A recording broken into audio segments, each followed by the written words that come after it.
Avant de commencer, je tiens à vous remercier chaleureusement pour l'accueil que vous avez réservé à la première vidéo de cette série sur les clubs oubliés du football.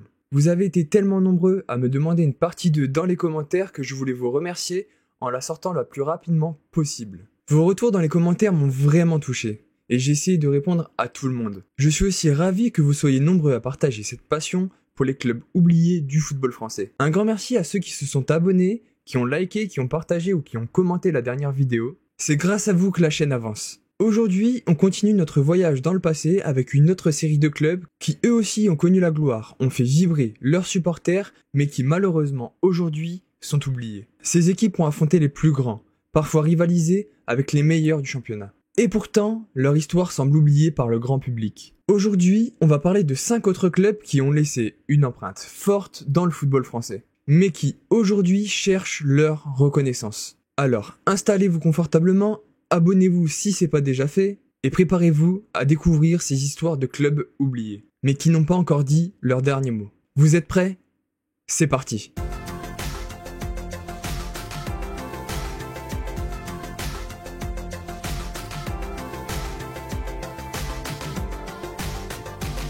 Le club d'Évian Thonon-Gaillard, souvent appelé ETG, est l'un des exemples les plus fascinants et marquants de l'ascension et de la chute dans le football français. Né en 2007 d'une fusion entre plusieurs clubs régionaux, Évian Thonon-Gaillard était une petite équipe savoyarde sans grande prétention. Pourtant, en l'espace de quelques années, ils ont écrit l'une des plus belles pages du football français, et l'une de ses plus belles histoires. Propulsé par des investissements solides et une gestion sportive intelligente, Évian Thonon-Gaillard monte rapidement les échelons du football français. Et en 2011, le club accède à la Ligue 1 pour la première fois de son histoire. Cette promotion marque le début d'une aventure mémorable pour ce club, où le petit promu savoyard se frotte aux géants du championnat français.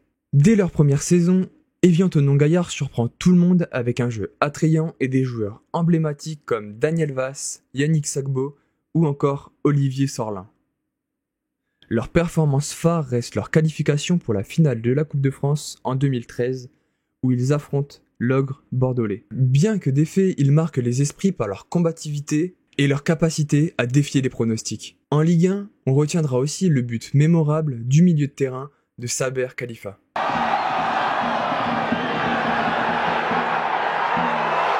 Malgré des débuts prometteurs, le rêve tourne court.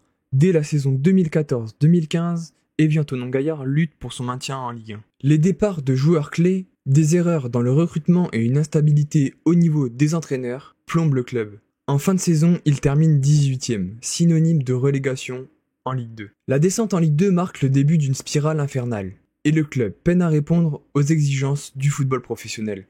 En 2016, c'est la douche froide. Évian Thonon-Gaillard est relégué administrativement en national, puis en régional, signant la fin de son aventure dans le football professionnel. Après sa dissolution en 2016, une nouvelle structure a vu le jour sous le nom de Thonon-Évian Grand Genève FC. Aujourd'hui, ce club renaît doucement de ses cendres, évoluant dans les divisions inférieures. Bien que loin des projecteurs, il continue de faire vibrer les supporters locaux, symbolisant l'espoir et la persévérance.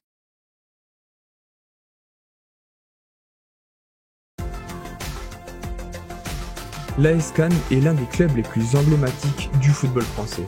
Non pas par ses exploits récents, mais par son rôle crucial dans la formation de certains des plus grands talents du football mondial, dont un certain Zinedine Zidane. Fondé en 1902, ce club azuréen est l'un des plus vieux clubs en France. Dans les années 1980 et 1990, ce club s'impose comme l'un des plus grands fournisseurs de talents en France. À cette époque, le club évolue régulièrement entre la Ligue 1 et la Ligue 2, jouant parfois les troubles fêtes face aux cadors du championnat. C'est également durant cette période que de jeunes prodiges comme Zinedine Zidane, Patrick Vieira ou Johan Mikou font leur début professionnel sous le maillot cannois. Zidane, arrivé à seulement 14 ans, depuis sa ville natale de la Castellane à Marseille, y passera 5 années cruciales. En 1991, il marque son tout premier but en professionnel contre Nantes, laissant entrevoir l'immense talent qui allait le mener vers les sommets du football mondial.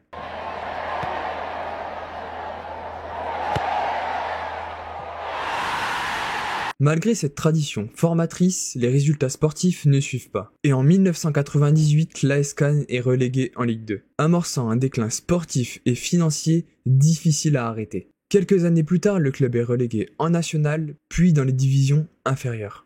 Les problèmes financiers finissent par rattraper le club. En 2014, il est relégué administrativement en CFA2 à cause de problèmes financiers importants. Une chute brutale pour un club ayant façonné des légendes du football. Aujourd'hui, l'AS Cannes évolue dans des divisions inférieures, mais continue de nourrir des ambitions de remontée. En 2023, le club a retrouvé le National 2, une étape importante dans sa reconstruction. Le projet s'appuie sur une identité forte et un attachement à ses racines, avec des supporters toujours fidèles à leur équipe. Pour beaucoup, l'AS Cannes reste avant tout le club qui a révélé Zidane au monde. Et si, comme son illustre enfant, le club azuréen parvient un jour à retrouver la lumière.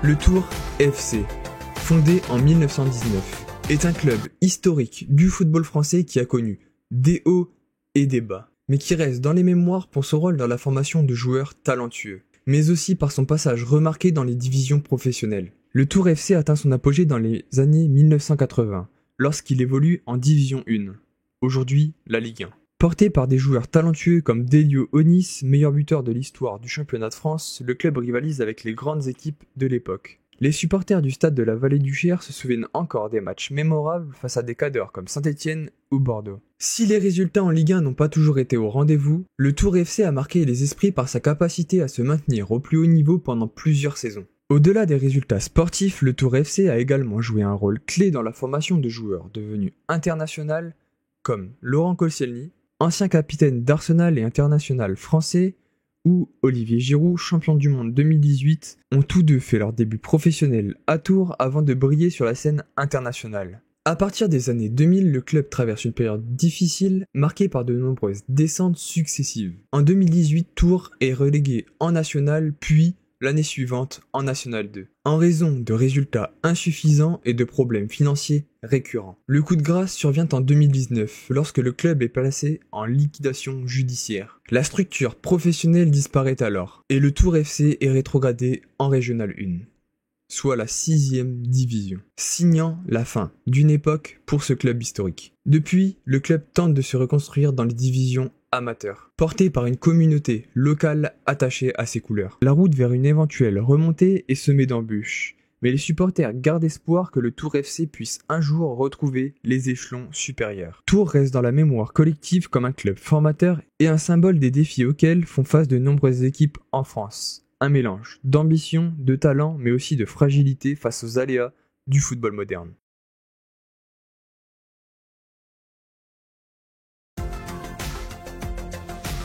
L'histoire du club d'Arles-Avignon est l'un des exemples les plus frappants d'une ascension fulgurante suivie d'une chute brutale dans le football français. Ce club issu de la fusion entre l'AC Arles et Avignon Foot 84 a connu son moment de gloire au début des années 2010 avant de disparaître presque aussi vite qu'il est apparu. En 2009, l'AC Arles entame une série d'exploits impressionnants. Sous la direction de Michel Estevan, l'équipe grimpe rapidement les échelons, enchaînant 2 promotions consécutives pour atteindre la Ligue 1 en 2010.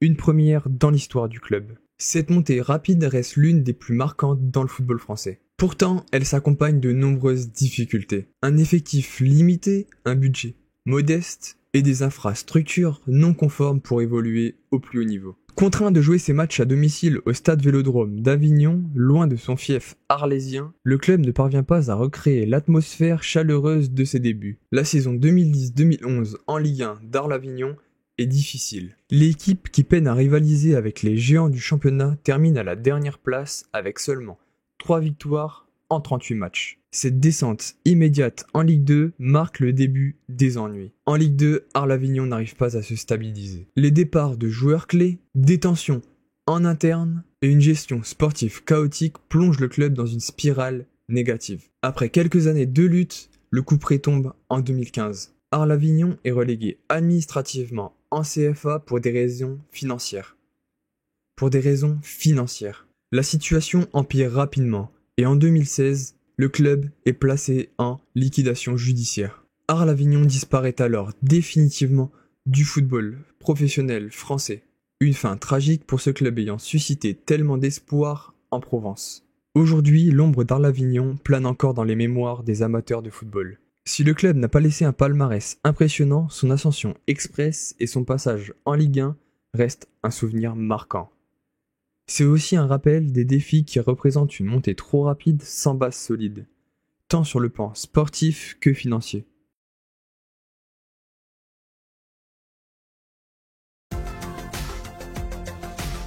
Le FC Sochaux-Montbéliard, fondé en 1928 par le constructeur automobile Peugeot, est l'un des clubs les plus historiques et emblématiques du football français. Pendant des décennies, il a incarné l'excellence et la régularité. Mais les dernières années ont été marquées par des épreuves sportives et financières. Sochaux est l'un des membres fondateurs de la Ligue 1, et il reste dans les mémoires comme l'un des clubs les plus constants du football français, avec plus de 60 saisons dans l'élite.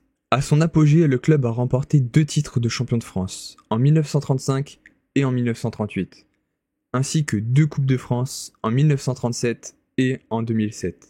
Durant les années 2000, Sochaux brille encore, notamment avec une victoire mémorable en finale de Coupe de France en 2007 face à l'Olympique de Marseille.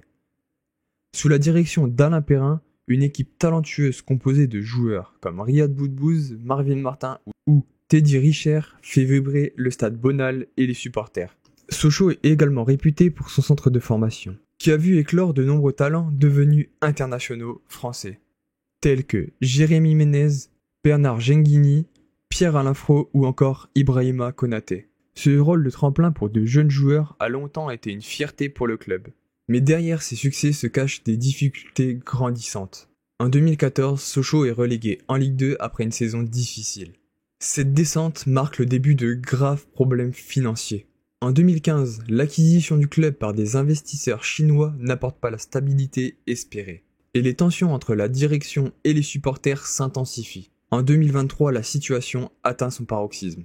Incapable de répondre aux exigences financières de la DNCG, le FC Sochaux est relégué administrativement en national. Une catastrophe pour ce club historique. Malgré cette relégation, le club refuse de disparaître. Soutenu par ses supporters et son héritage riche, le club tente de se reconstruire pour revenir au plus haut niveau, et ainsi retrouver sa place qui lui est due. Si leur avenir est encore incertain, le FC Sochaux-Montbéliard reste une institution gravée dans les mémoires des passionnés du football français. Le FC Sochaux symbolise à la fois la grandeur du football français et les défis modernes auxquels font face même les clubs les plus historiques. Son parcours rappelle qu'en football, tout est possible, même pour les géants endormis. On espère pour eux que la suite sera belle. Et voilà, c'était un nouveau tour d'horizon de ces clubs oubliés qui ont pourtant marqué l'histoire du football. Encore une fois, merci pour votre soutien incroyable et votre retour dans les commentaires. C'est grâce à vous que cette série prend vie et que l'on peut partager ensemble ces histoires fascinantes sur le football français. Le foot est tellement imprévisible, et ces clubs nous rappellent que tout peut basculer du jour au lendemain.